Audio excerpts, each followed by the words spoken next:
He is dwelling in man. God himself came and comes into human history in the person of Jesus, in you, in me, in everyone in the world. And the day will come, you'll know it.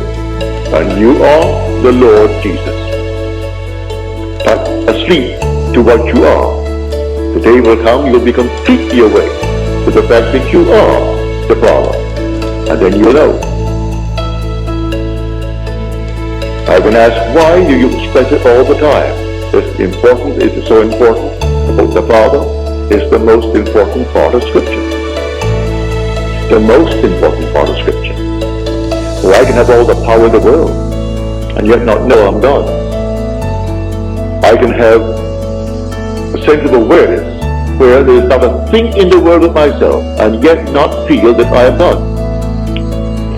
But when the Father comes, and I know that I am the Father of that one and only Son of His, till I know I'm God. There's no other way to know it. If I have power that I could destroy the universe, I still wouldn't know I'm God. And if I was completely aware, as I was in 1926, when I was reading a book, it fell upon my chest. It must have been not more than 10 o'clock. I woke next morning at 9, and I had not turned from left to right in the entire interval, because the book was still on my chest, and the light was still on my bed.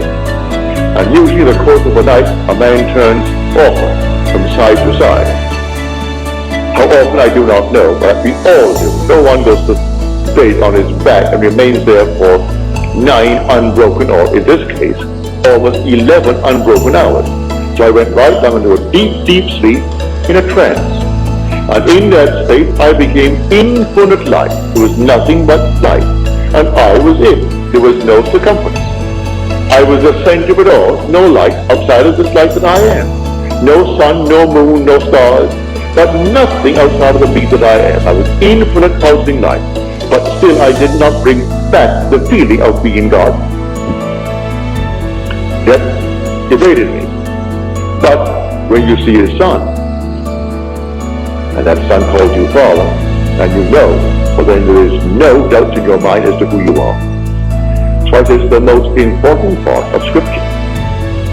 And yet it's the one thing that people will question me on. Why do you emphasize it? Why do you repeat it over and over? Because the one thing in the world that you will one day experience, which will convince you that you are God. Nothing in the world will convince you outside of that.